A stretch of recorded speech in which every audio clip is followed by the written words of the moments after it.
안녕하십니까. 사단법인 프로라이프 회장 함수연입니다. 제가 좀 일찍 와서 기도하면서 마음의 평정을 좀 가지려고 했는데 차가 막혀서요. 지금 심장이 막 밖으로 튀어나올 것 같습니다. 원래 이렇게 대면으로 많은 분이 오시면 오히려 제가 좀 더 안정감을 주는데요. 저기서 이렇게 집에서 댁에서 어디서 보고 계시는 수많은 분이 계시다고 하니까 사실 더 떨립니다. 저희 사단법인 프로라이프는요, 역사가 조금 오래되었습니다. 1994년 4월 28일에 결성이 된 단체인데요. 한국 사회에 낙태가 만연되어 있고 그 낙태가 어떤 의미인지 모르는 이런 이제 풍조가 계속 지속이 되고 있다라는 것을 이제 몇몇 분들이 그 위험성을 인식을 하시고요. 이를 반대하고 낙태를 예방하는 그런 활동을 좀 더 본격적으로 펼쳐보자 이런 취지로 만드신 단체입니다. 그래서 개인 낙태 반대 운동을 하는 개인도 있었고 또 단체들도 있었는데요. 그런 개인과 단체들을 연결하는 그런 구심점이 되는 그런 목표도 있었습니다. 그리고 낙태 반대를 하는 이제 목소리들을 한데 모아서 정부나 이제 사회에 전달하게 하는 그런 이제 창구의 역할도 해야 된다. 이런 이제 목표 의식도 있었죠. 그래서 처음에 이제 저희 낙태 반대 운동 연합을 결성할 때는요. 개신교 내에서 활동하고 있는 10개 단체와 그리고 이 운동을 이제 지지하는 15개 기독 단체들이 참여를 했습니다. 그래서 좀 다양한 구성을 가지고 있었던 단체인데요.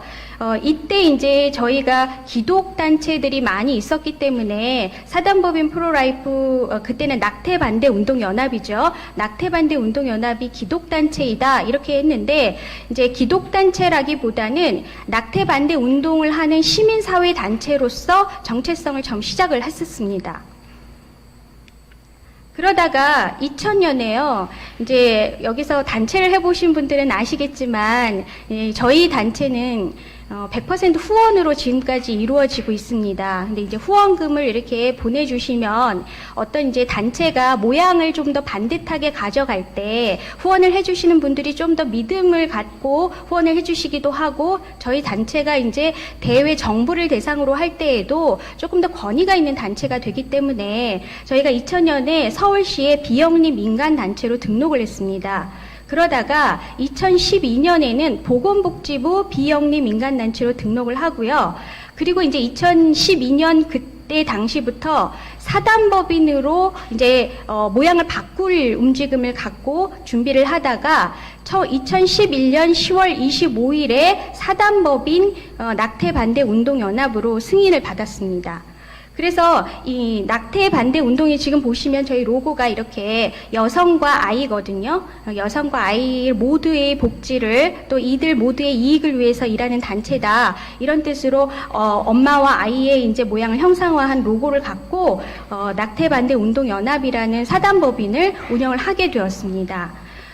그런데 이제 저희가 이때에도요, 영문 이름은 낙태 반대 운동 연합이라는 이걸 풀어서 영문으로 쓴 게 아니라요, 코리아 프로라이프라고 영문 이름을 썼었습니다.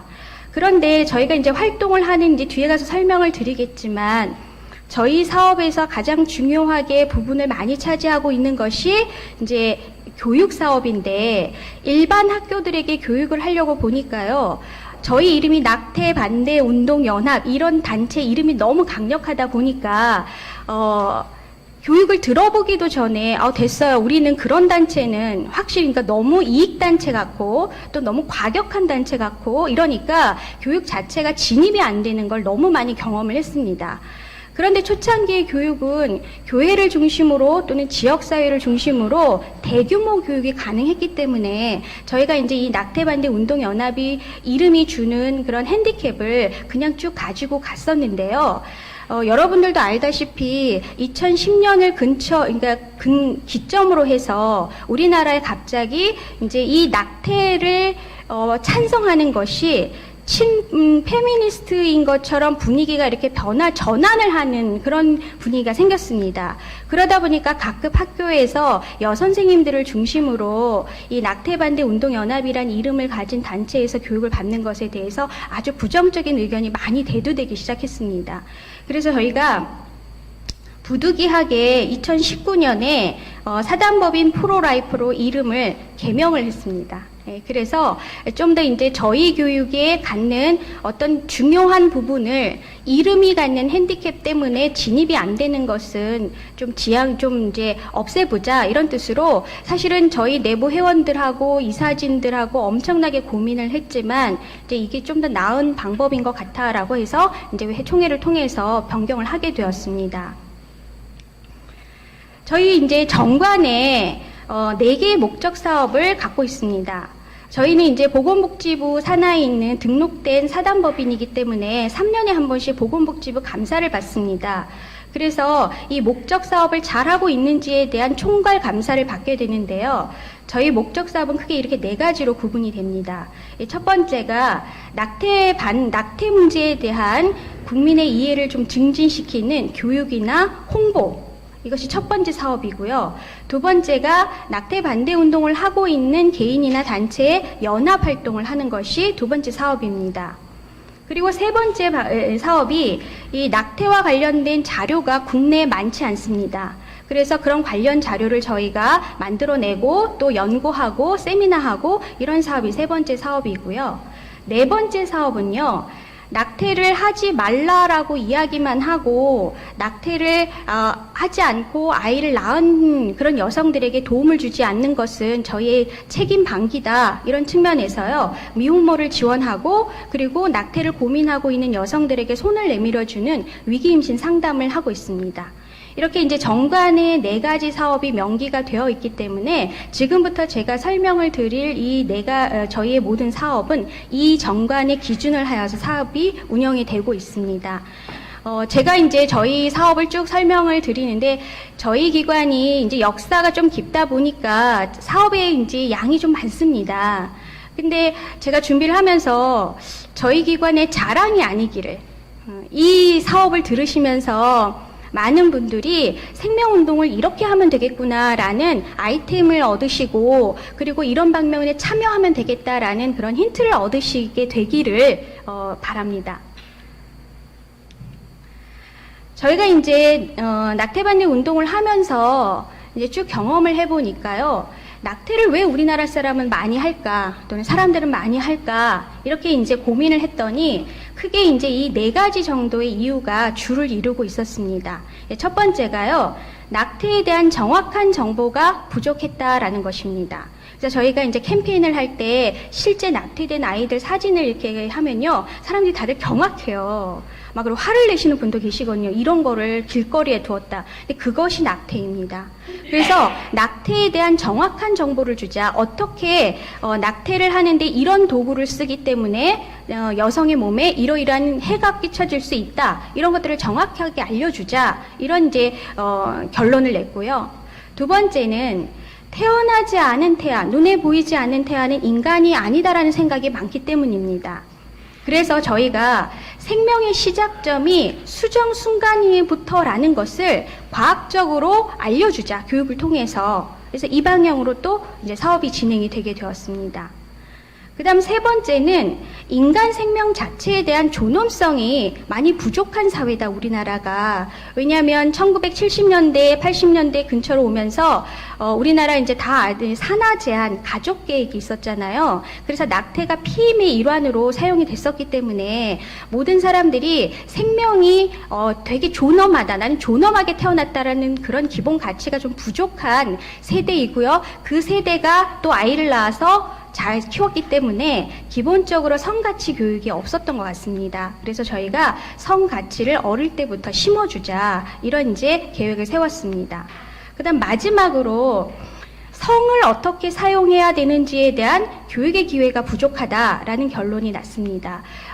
이제 보통 학교에서 하는 성교육들을 많이 이제 비난을 하는데요. 그게 뭐냐면 정확하게 성을 어떻게 사용하고 성이 무엇인지, 성관계라는 게 무엇인지 이런 것들을 사실 가정에서 교육이 돼야 되는데 부모님들이 이걸 접근하기가 되게 어려우니까 이제 학교에다가 그냥 위탁을 한 거죠. 근데 학교는 더더군다나 성에 대한 지식이 아주 많은 사람과 아주 적은 학생까지 한 곳에 있는 데서 하기가 어려우니까 이제 두리뭉실하게 자꾸 돌아가서 저희가 성이라 성이라는 게 성관계라는 게 무엇이고 성을 책임 있게 사용해야 된다라는 그 책임 교육에 대한 초점을 두어서 교육을 하자라고 이제 결론을 내리게 되었습니다.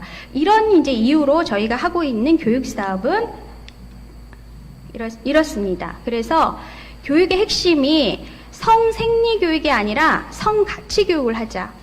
성생리 교육은 뭐 이렇게 여러분들도 아시다시피 남성의 성기, 여성의 성기 뭐 이런 게 보여주는 거잖아요. 근데 이거는 이제 일반 보건 교육에서 학교에서 많이 하고 있기 때문에 저희는 성이 얼마나 가치 있는 것이냐, 내가 얼마나 생명이 소중한 것이냐 이런 교육을 중점적으로 하고 있습니다. 그다음 두 번째는 사람들이 이제 태아의 생명이 중요합니다 이렇게 얘기를 하면요, 이거는 그냥 이상이고 가치라고 생각을 합니다. 그러나 이거는 과학적 사실입니다. 그래서 태아가 수정 순간부터 생명이 독자적인 DNA를 갖고 있는 별도의 생명이라는 사실을 아주 과학적으로 가르쳐 주자. 여기에 이제 핵심을 두고 있습니다.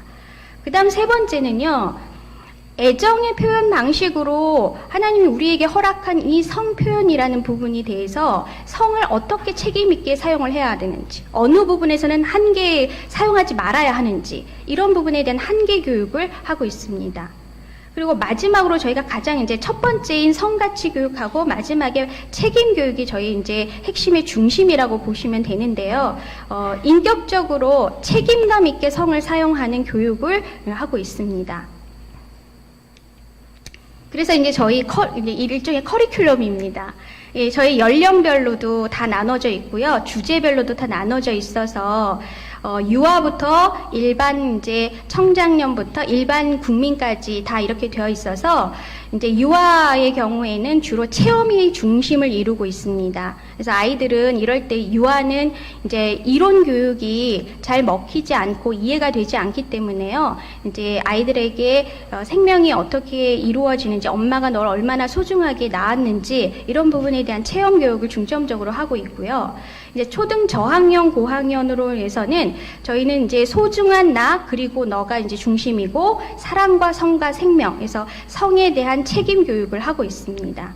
그리고 최근에 들어서는 이제 초등 고학년부터 중학교 이상까지 저희가 넣은 게요, 이 대중문화에 대한 내용들입니다. 아이들이 이제 성에 대한 이런 지식들을 대부분 다 어디서 가져오느냐, 네이버나 이런 이제 인터넷에서 가져와서 잘못된 걸 알고 있는데요.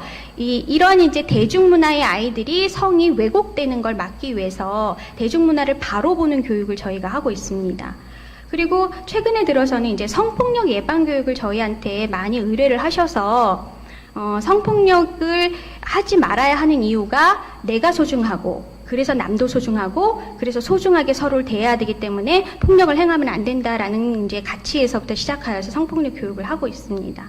그리고 고등학생 이후부터는 청장년까지는 저희가 피임 교육도 사실은 일부분 하고 있습니다. 그러니까 성병이 뭔지, 뭐 피임을 이렇게 하라가 아니라 성병이 이런 거다 이렇게 아주 자세하게 설명이 되는 교육도 필요에 따라서는 하고 있습니다. 그래서 저희한테 교육을 원하실 때는 여기에 맞춰서 아이템 하나만 뜯어서 이렇게 요청을 하셔도 저희가 그 아이템만으로도 교육을 하고 있고요. 이거 섞어달라 그러면 저희가 섞어서 교육을 하기도 합니다.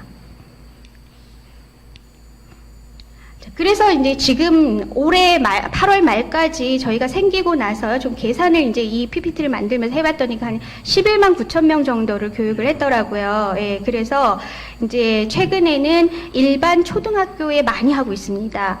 그래서 예전에는 대단위 강의가 많았는데 요즘은 이제 학령 인구 자체가 줄어드니까 반별로 쪼개서 들어가서요, 한 학교 전체를 한다거나 이런 식의 이제 교육을 하고 있고, 최근에는 이제 제가 교육을 나가 보니까 가장 중요한 거는 사실은 부모 교육이더라고요. 그래서 이제 부모 교육에 좀 더 초점을 맞추고 있는데, 안타까운 건 저희 강사 선생님들을 지방까지 막 이렇게 보내드리기가 너무 어려워서 지금까지 교육은 서울 경기 지역에 좀 한정적으로 이루어지고 있다는 게 조금 어려운 면인데요. 또 요청하시면 저희가 지방도 특별 부대를 보내고 있습니다.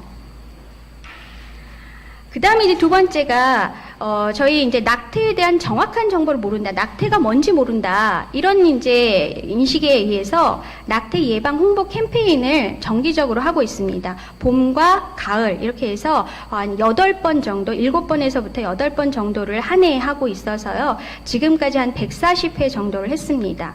그래서 뭐 대학로나 또는 뭐 이렇게 신촌이나 아니면 이제 어떤 특정한 지역에서 하루 동안 저희가 전시를 하면서 여러 가지 이제 사진도 보여주고 리플렛도 나눠주고 그다음에 성의식의 조사, 설문조사도 하고요. 그리고 낙태와 최근에는 낙태 근절과 관련된 정책에 대한 제언의 서명도 받고 있었습니다.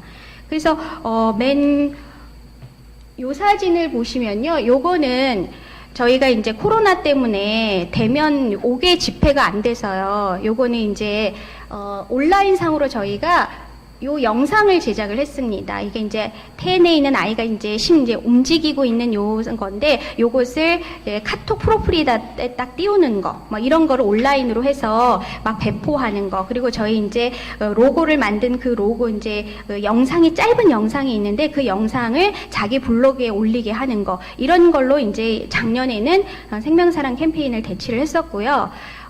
올해부터는 지금 10월 달에 2번이 이제 예정이 되어 있습니다. 올해부터는 다시 이제 거리로 나가서 캠페인을 할 예정입니다.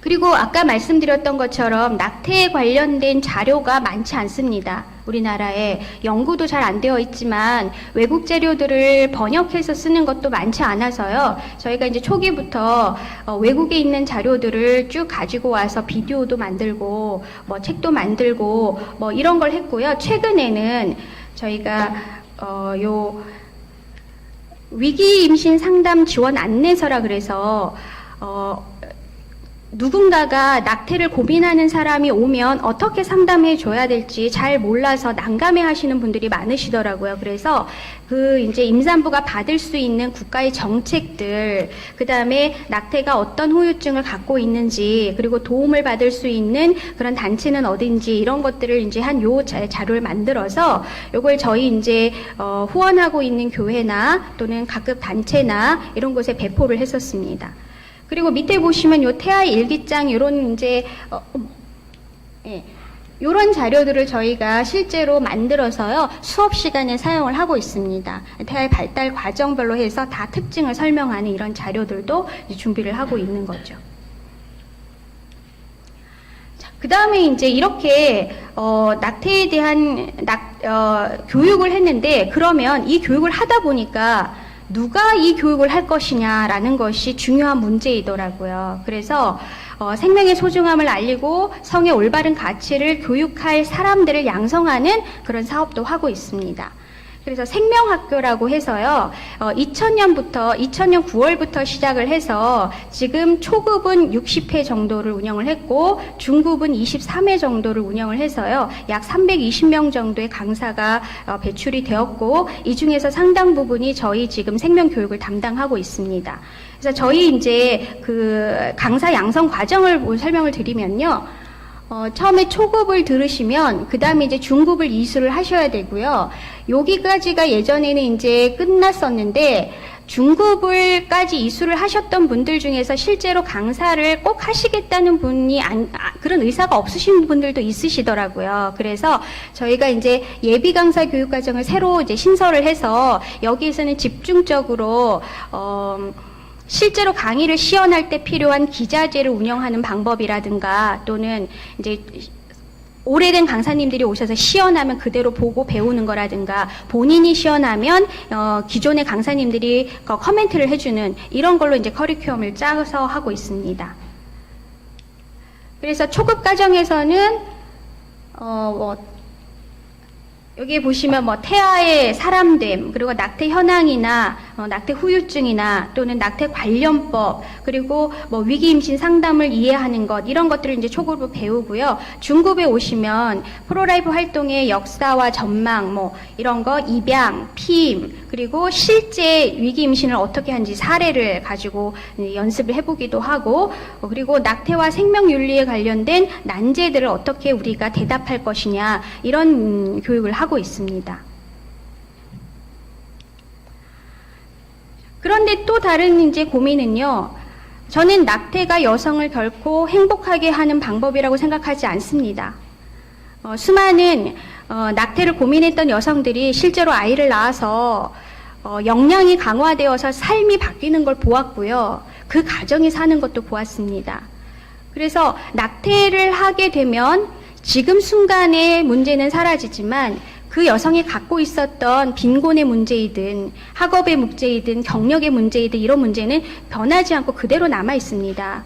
그래서 저희가 낙태를 하지 말아라, 낙태를 하지 말아라라고 얘기하는 것은 단순히 낙태를 막는 게 아니라요, 그 여성을 위한 일입니다.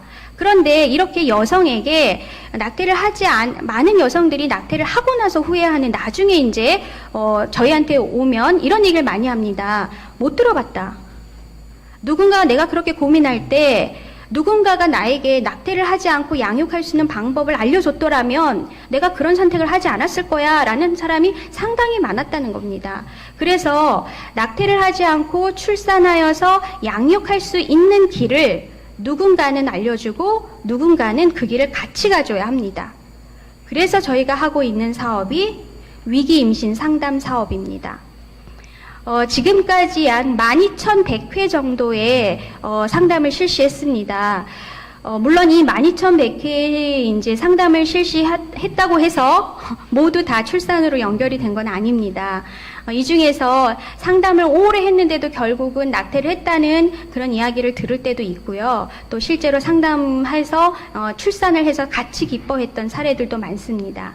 저희의 상담의 순서는 먼저 이렇게 온 오프라인으로 접촉이 들어오면요. 홈페이지나 전화나 기타 이제 여러 가지 지금은 카톡 상담도 있습니다. 이렇게 해서 이제 들어오면 저희가 일단은 그때 들어온 경로대로 상담을 합니다. 상담을 하고 저희의 상담의 어떤 좀 주요 원칙 중에 하나는요. 이렇게 전화로 들어오든 카톡으로 들어오든 일단 만나는 것을 좀 주로 많이 선호합니다. 왜냐하면 실제로 만나서 이야기를 하다 보면 더 깊은 이야기가 나오고 이분이 출산을 결정하는 데 더 많은 도움이 되기 때문입니다. 그래서 저희가 이제 온라인 상담도 하지만 실제로 면담 상담을 하면 제일 먼저 하는 행위는요. 같이 병원에 가는 겁니다.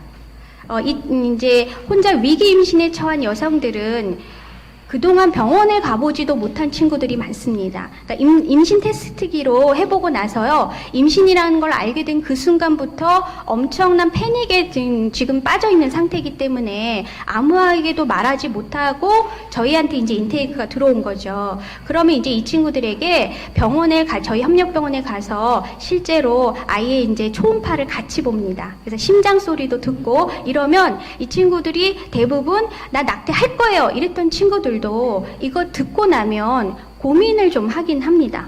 그래서 저희가 이제 이런 대면 상담을 많이 하려고 노력을 하고 있고요. 어쨌든 상담이 되고 나서 이 친구들 중에서도 저희 상담사분들이 24시간 대기를 하고 있습니다. 그래서 저희 그 고참 상담사분은 과로사 하지 않을까 이게 고민할 정도로 너무 오랜 기간 동안 하고 계신데요. 휴일도 없고 그리고 또 이 상담이요 이렇게 낮에 오지 않습니다. 여러분들도 고민은 언제 하십니까?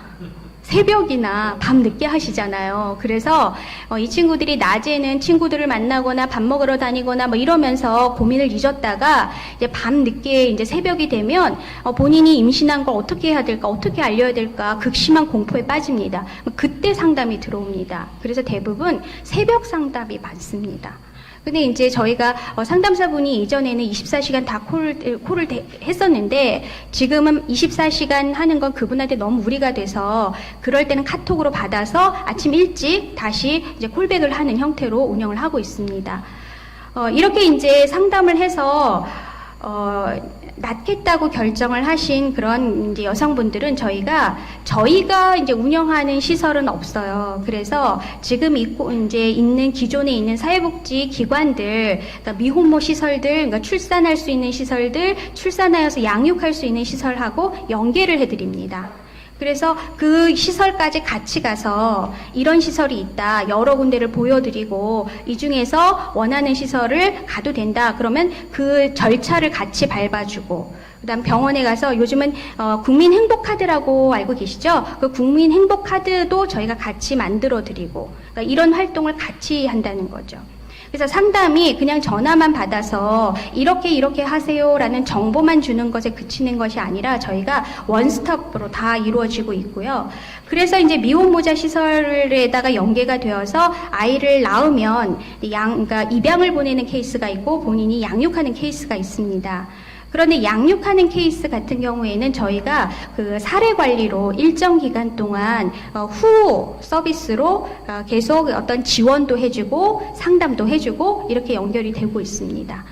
그래서 위기 임신 상담이 그러나 이제 2019년 헌법 불합치 판결 이후로 2020년 12월 31일이 지나고 나서 작년부터 조금은 상담이 특이한 양상을 보이고 있습니다. 근데 이제 이것이 픽스가 된 상황이라고 말하기는 조금 어렵지만 한 5년 정도 저희가 추이를 봐야 되겠지만요. 특이한 사항 중에 하나는 성인들의 상담이 엄청 줄었다는 겁니다. 그 얘기는 병원에 갈 수 있는 비용을 마련할 수 있는 사람들은 이제 상담하지 않는다는 이야기입니다. 예전에는 이게 불법이라는 인식이 있었기 때문에 어떻게든 상담을 통해서 내가 길을 찾아보겠다라는 게 있었는데요. 지금은 모든 이제 홍보 매체에서 낙태가 합법이다라고 지금 얘기해 놓았기 때문에 그래서 그냥 병원을 찾아가는 사례가 무지무지 많아졌고요. 작년 상반기의 특징은 이렇게 돈을 마련하지 못하는 청소년 상담은 오히려 늘었습니다. 예, 그래서 그리고 또 한 가지 특이한 점이라는 것은 외국인 산모들에 대한 상담이 조금 늘었다 이렇게 말씀드릴 수 있겠습니다. 뭐 이것도 올해 상황을 보고 내년 상황을 보고 몇 년을 봐야 이렇게 변했구나라고 확실히 말씀을 드릴 수 있을 것 같습니다. 그리고 이제 저희가 미혼 양육모들 역량 교육도 하고 멘토링도 하고 있습니다. 서울 소재 미혼모자 시설에 보호 중인 미혼 양육모들을 대상으로요, 저희가 생명교육을 다시 합니다. 한 번 그러니까 미혼모 한 아이를 낳아서 미혼모가 되면 다시 다른 남자를 안 만날 것 같지만 그렇지 않습니다. 그래서 이제 다른 아빠의 또 아이를 낳기도 하고 이런 게 있기 때문에 저희가 이 친구들에게 생명교육 또는 성교육을 다시 하고 있습니다. 그리고 또 하나 왜 그런지는 모르겠지만 내 자식이 임신을 하였다고 하면 부모님들이 호적에서 파겠다, 집에서 내치는 경우가 꽤 많았습니다. 그럼 이 친구들이 나와서 의지할 데가 없게 되는 거죠. 그리고 이미 약간의 결손 가정이었던 사례도 있습니다.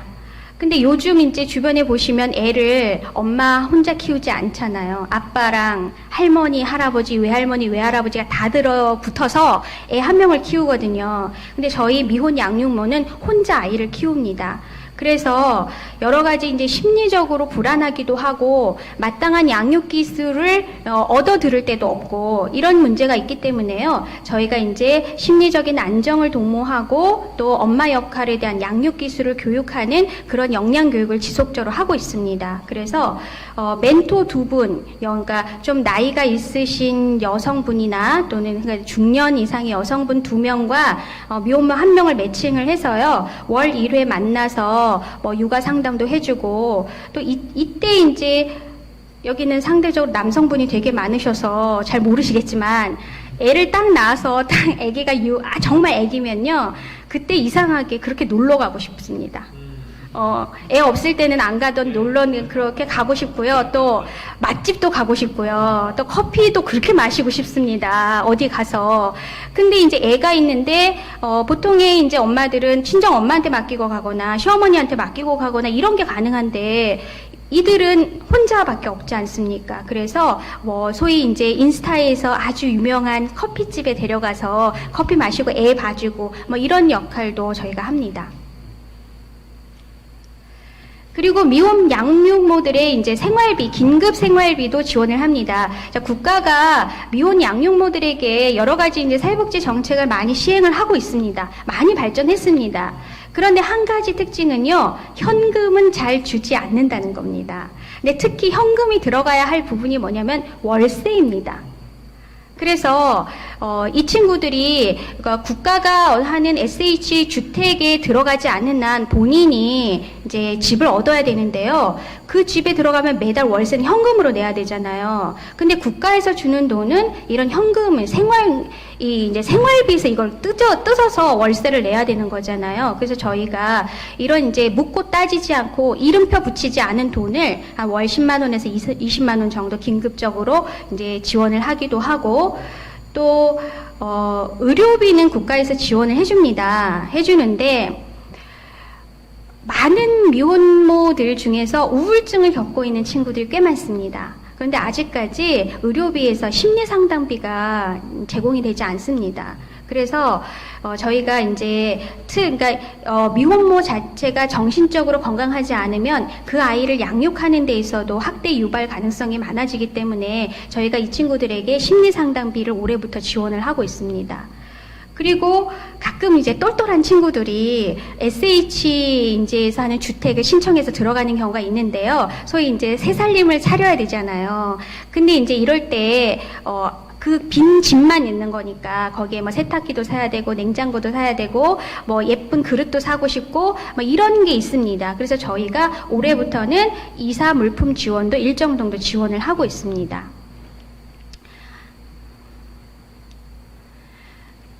그리고 이제 상담 중에서도요, 낙태 후 스트레스 증후군 상담을 저희가 하고 있습니다. 예, 우리나라에서는 유일하다라고 제가 알고 있는데요. 이게 이제 외국에서는 연구가 많이 되고 있는데 우리나라에서는 거의 연구가 되고 있지 않고, 그리고 또 공식적인 어떤 자료나 이런 것들을 얻을 수 있는 곳도 없습니다. 그래서 저희가 2012년 근처에 미국에 있는 이 연구소에서 이 자료를 다 받았습니다. 다 받아서 저희 홈페이지에다가 다 올렸었는데요. 한동안 이거를 이제 이제 저희가 홈페이지 리뉴얼을 하면서 이 낙태 후 스트레스 증후군에 대한 홈페이지를 좀 닫았었습니다. 근데 다시 이제 재작년에 이걸 새로 싹 리뉴얼을 하면서 이 홈페이지를 따로 열었거든요. 그러니까 저희 홈페이지가 아니라 낙태 후 스트레스 증후군 상담 홈페이지를 따로 열었습니다. 그래서 생긴 변화가 작년에 낙태 후 스트레스 증후군으로 상담한 케이스가 되게 많았습니다. 내가 왜 이렇게 우울한지 모르겠다. 왜 내 여자친구가 이렇게 우울해하는지 모르겠다 했는데 이 진단 도구를 가지고 해봤더니 내가 낙태 후 스트레스 증후군이구나 라고 알게 된 케이스들이 꽤 있어서요. 저희가 요 상담을 쭉 하고 있고, 바라는 것은 이 사례들이 많이 모여서 우리나라에서도 이러한 이제 데이터가 좀 쌓였으면, 그래서 여성단체들에서는 낙태를 하고 나서 여성들이 심리적인 아무런 문제가 없다 이렇게 얘기를 하는데 현장에선 그렇지 않습니다. 물론 낙태를 한 것만이 지금의 우울증을 가져오진 않지만 낙태가 트리거처럼 작용을 하는 건 사실입니다. 그래서 이런 부분에 대한 지원도 좀 더 적극적으로 이루어져야 한다는 측면에서 저희가 이 홈페이지를 운영을 하고 있습니다.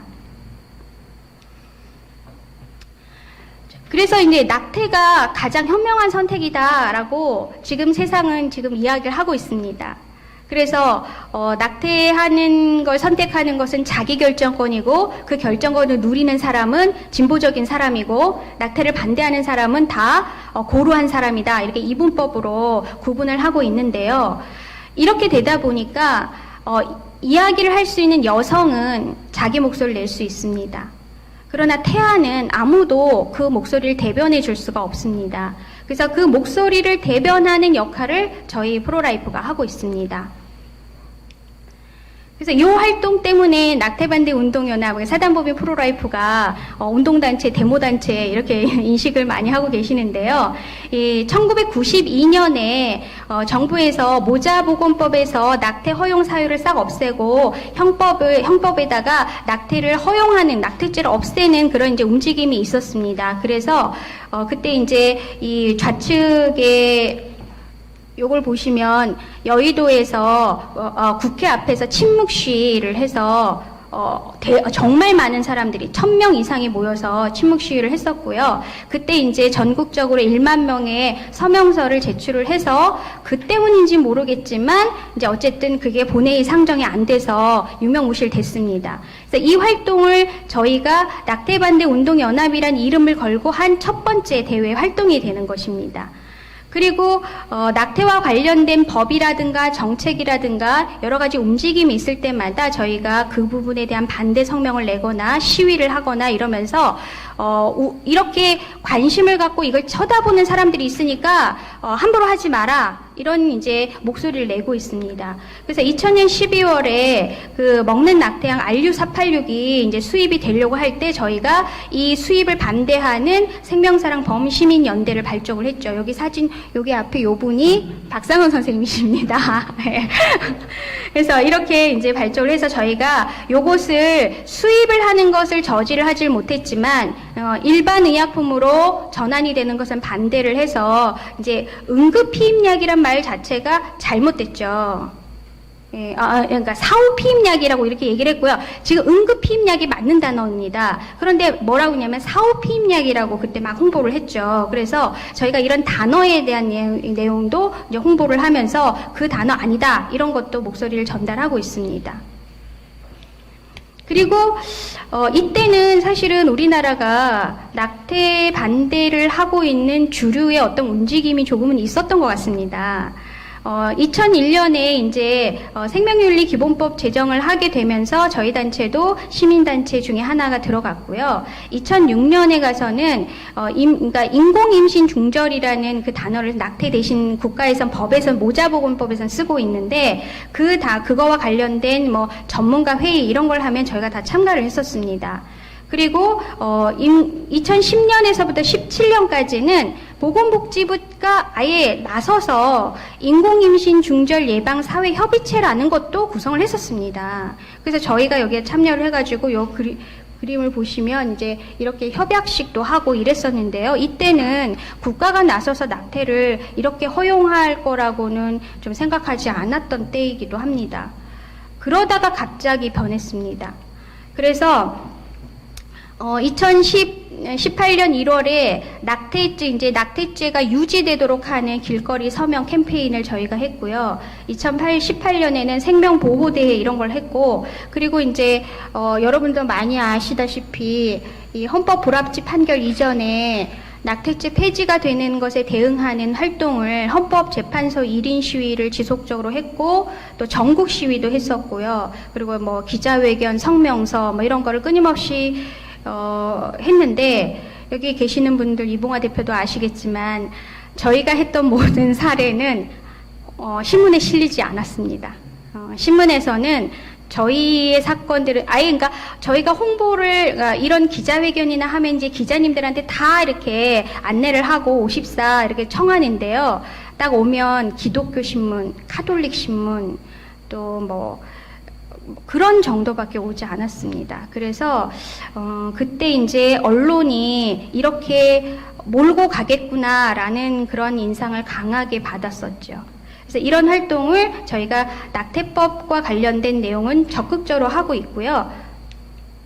그래서 이런 시위들도 적극적으로 했고, 또 정부 입법안과 또 각 의원들의 의견이 나오면 그 법안에 대한 의견서를 다 제출을 했습니다. 그래서 이런 거 안 된다 이렇게 냈었고, 또 최근에는 대한약사회에서 하는 중앙약사심의위원회에서 먹는 낙태약을 이제 그 현대약품에서 수입하는 거, 시판하는 거, 이거와 관련된 이제 공청회 의견을 듣는 자리가 있었는데 그런데도 가서 저희가 이건 안 되는 거다라고 적극적으로 이야기를 하고 있고요.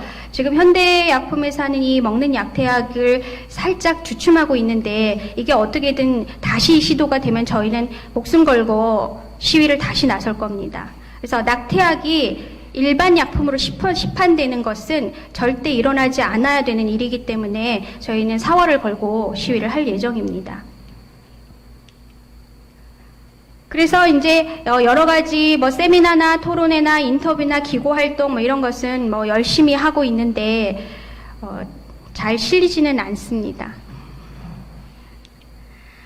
자, 그리고 한 아이를 살리기 위해서는요, 정말 많은 사람의 협력이 필요합니다. 저희 기관 혼자 할 수 있는 일은 단 한 개도 없습니다. 그래서 저희가 이 협력 활동도 정관에 이제 사업으로 들어가 있고요. 그래서 이제 사실은 가장 중요한 단체가요, 의사 선생님이십니다.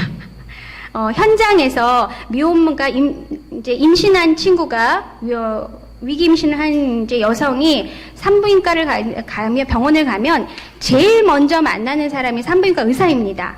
근데 이 의사 선생님이 어떤 말을 했느냐가 이 사람이 어떤 결정을 하느냐에 정말 중요한 영향을 미칩니다. 그래서 저희는 이 생명사랑 협력병원이라는 것을 이제 협약을 계속 체결을 해서 늘려나가고 싶은데요. 여기 이제 산부인과 선생님도 와 계시긴 하지만 낙태를 하지 않겠다 이렇게 결정을 해서 선포를 하면 산부인과 의사들 사이에서도 약간 욕을 좀 드시는 것 같습니다. 그래서 그리고 또 산부인과 이제 출산 인구 자체가 줄어들면서 산부인과의 어떤 수익 구조도 되게 불안정하게 운영이 되고 하다 보니 이 낙태라는 부분을 그냥 무시하고 이제 무조건 하지 말아라 이렇게 얘기하기도 지금 어려운 상황이 되어서요. 저희는 이 협력병원이 점점 늘어나기를 원하지만 지금 현재는 한 7개 정도밖에 없습니다. 그것도 서울 경기 지역밖에 없기 때문에요. 지방에서 상담 전화가 오면 참 곤란합니다. 그래서 저희가 그나마 성모병원을 가라고 이야기를 합니다. 카톨릭에서 운영하는 성모병원은 적극적으로 낙태를 유도하지는 않으니까 그런 병원을 가라고 이야기를 하고 있고요. 그래서 오늘 정말 오신 거 잘하셨습니다. 제 부탁드립니다. 꼭 협력병원이 늘어나기를 기대합니다. 그리고 이제 국내 위기 임신 상담센터가 많지 않습니다. 그런데 포항에 이제 한동대에서 운영하고 있는 여성 소망센터라는 곳이 있습니다. 여기와 또 전주에 와우 임신 상담센터라고 최근에 개소가 되었습니다. 그리고 전국에서 이제 그러니까 미혼모 보호 시설을 중심으로 몇 개가 네트워크가 돼서 14237이라는 위기 임신 전화를 개설을 하고요. 한국 위기 임신 출산 지원 센터라는 것을 만들었습니다. 그래서 우리 요 기관들끼리는 서로 이제 케이스를 서로 이제 의뢰하고 의뢰받기도 합니다. 그래서 포항, 경기, 그러니까 경상도 지역은 저희가 상담을 받아도 실제로 그 상담을 적극적으로 응할 수 없는 경우가 있기 때문에요. 그럴 때는 이제 포항 여성 소망센터에다가 의뢰를 리퍼를 하고 또 최근에 이제 전라도 지역이 생겨서 너무 다행이라고 생각합니다. 그러고 이제 이 위기 임신 출산 지원센터는 전국에 있기 때문에 전국에 이제 필요한 데를 찾아가지고 저희가 의뢰를 하고 있습니다. 그리고 태어난 아이들을 실제로 출산하고 나면 양육하는 걸 지원하는 시설들이 많이 있습니다. 그런 뭐 에란원이라든가 구세군 두리홈이라든가 이런 단체들하고도 저희가 협약을 해서 저희의 이제 상담 케이스들을 직접 의뢰를 하기도 하고 또 그쪽에서 들어오는 상담을 저희가 받기도 하고 또 이제 건강가정지원센터를 최근에 하나 이제 협약을 했습니다. 그래서 이 건강가족 센터들이 대부분 낙태를 반대하지는 않습니다. 그러나 자원은 많이 갖고 있기 때문에 저희가 그 자원을 서로 나눌 수 있는 협약을 최근에 한 군데하고 했습니다.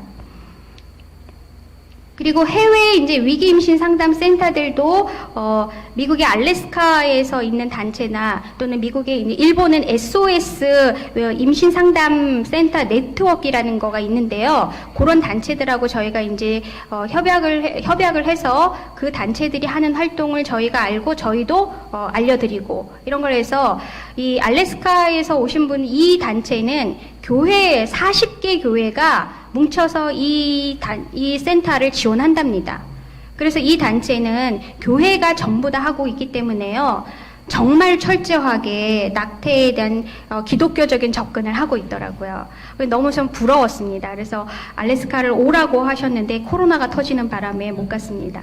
그리고 이제 각 해외에 있는 프로라이프 단체들하고도 저희가 만나서 어떻게 돼가고 있느냐.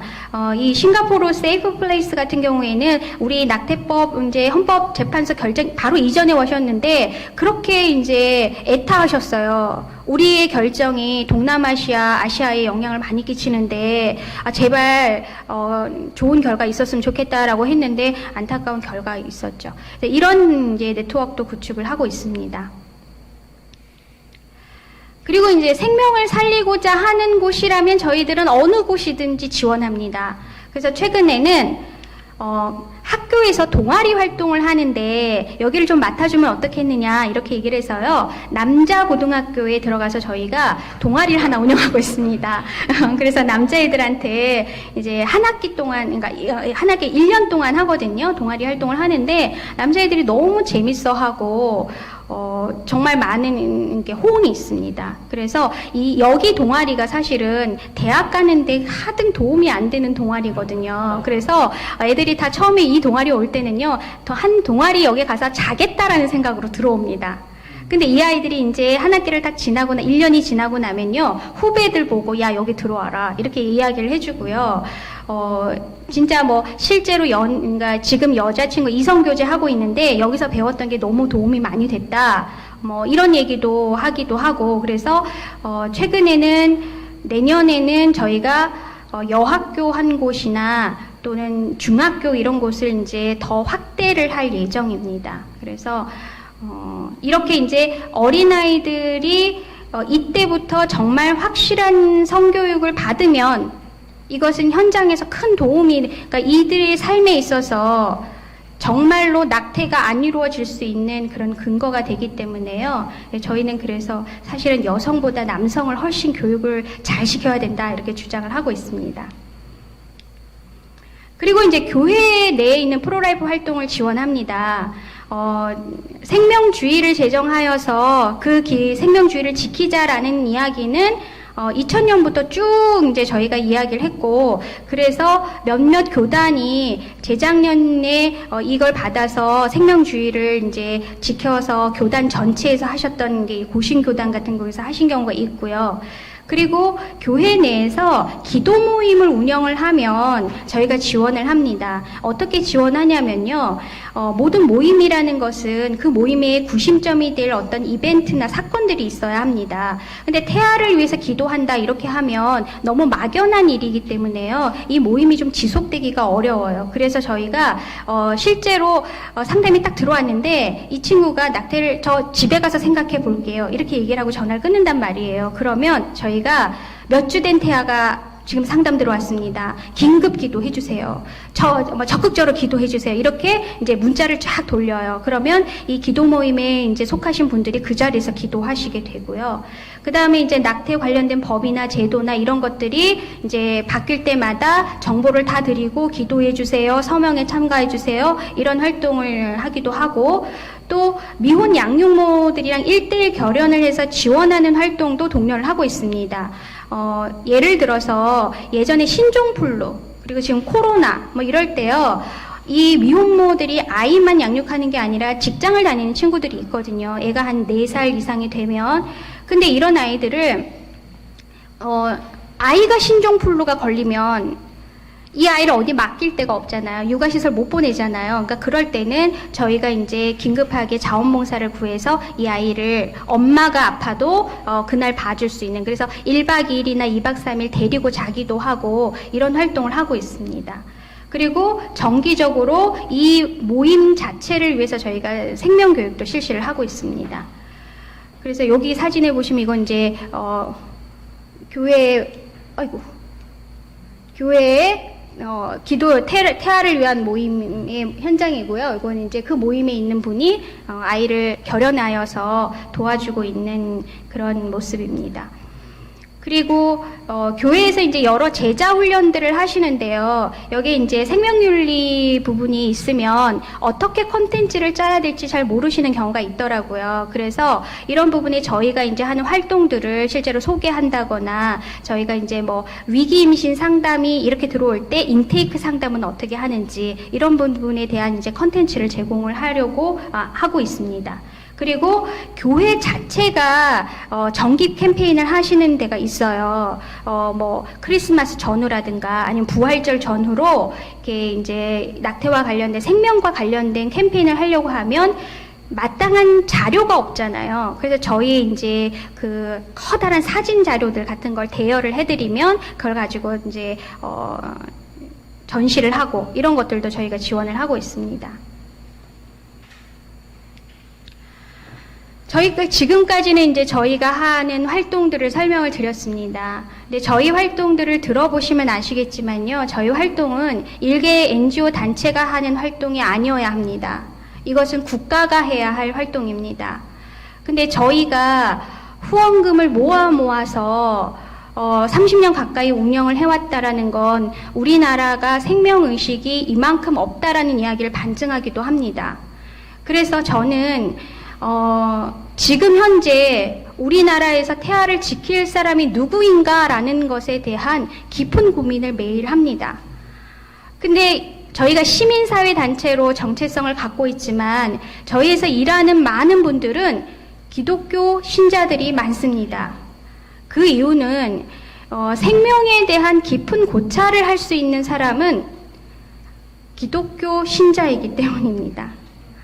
그래서 생명이 주권 자체가 우리 인간에게 있지 않고 하나님께 있다라는 걸 인정하는 사람들만 사실은 이 생명윤리에 가장 근접한 고민을 할 수 있는 사람들입니다. 그래서 마지막 보루이자 또 믿는 구석이 되는 교회가 사실은 태아를 지켜야 하는 사람들입니다. 그런데 그래서 저희는 이제 뭐냐면 구명은 구원에 우선한다, 이렇게 이야기를 합니다. 일단 살려야 우리가 전도할 수 있는 거잖아요.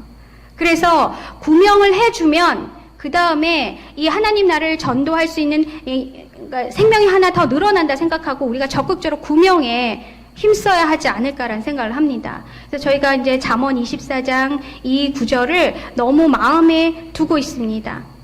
그래서 죽을 자리에 끌려가는 사람을 건져주고 살해될 사람을 돕는데 인색하지 말아라라는 이 사명은 우리 모두에게 준 하나님의 사명이지 않을까라는 생각을 하고, 이 글을 읽는 모든 기독교 신자들은 이것에 대한 책임을 느껴야 하지 않을까 생각을 합니다.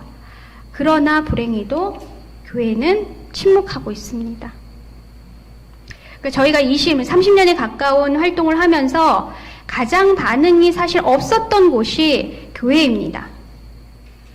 너무 안타까운데요. 그래도 최근에는 교회 이제 교단에서 막 이렇게 나서 주셔서 저는 버리지 않으셨구나, 하나님 우리를. 어려운 가운데도 하나님은 늘 그 희망의 끈을 두시는구나, 이런 기쁨을 가졌습니다. 그래서 우리가 교회가 세상을 바꾸지는 못합니다. 교회가 아무리 나서도요, 전 사회가 다 교인화되지 않는 한 낙태는 사라지지 않을 겁니다. 저희 현장에서 많이 경험합니다. 낙태를 하겠다고 결심한 사람을 말리는 건 너무 어렵습니다. 그래서 교회가 세상을 바꾸지는 못하지만 세상이 교회를 바꾸게 해서는 안 되지 않을까라고 생각합니다. 지금 세상은 뭐라고 이야기를 하느냐? 낙태를 해도 된다라고 이야기를 합니다. 생명이 시작되는 시점은 너희들이 정해도 된다라고 이야기를 합니다. 그리고 너에게 무슨 문제를 일으키는 거면 생명조차도 저버려도 된다라고 이야기를 합니다. 그게 세상입니다. 그러나 이런 세상에 교회가 바뀌지 않아야 된다고 생각합니다. 그래서 제가 이제 저는 너무 초신자라서요. 성경도 잘 모르고 이런데 쟁쟁하신 여러분들에게 말씀드리기 너무 부끄럽지만 부탁드립니다. 그래서 저희가 사단법인 프로라이프가 싸우는 이유는요, 세상을 바꾸려는 것이 아닙니다. 저희가 세상에 의해서 바뀌어지지 않으려고 싸우고 있습니다. 그래서 저희는 끊임없이 마지막 한 명이 남는 그 순간까지도, 한 명이 남게 하진 않으시겠지만 세상이 우리를 바꾸지 않게 격렬하게 저항할 것입니다. 그래서 임신하면 낙태할 권리가 생기는 게 아니라요, 보호할 책임이 생기는 그런 인식이 이 사회에 퍼졌으면 좋겠습니다. 그래서 이런 의식을 가진 생명 존중 세대가 각 교회에 많이 생겼으면 좋겠습니다. 우리 박상원 선생님과 이승구 교수님처럼 1세대, 제가 약간 2세대스럽게 지금 서 있지만 저도 50입니다. 그러면 우리 아이 앞으로의 세상은 정말 20대, 10대 이런 아이들이 생명운동 해야 합니다. 근데 그런 아이들을 키울 수 있는 곳은 어디일까요? 교회입니다. 그래서 교회에서 더 많은 생명 존중 교육과 설교와 그런 강의들이 이루어지기를 간절히 기도합니다. 네, 감사합니다.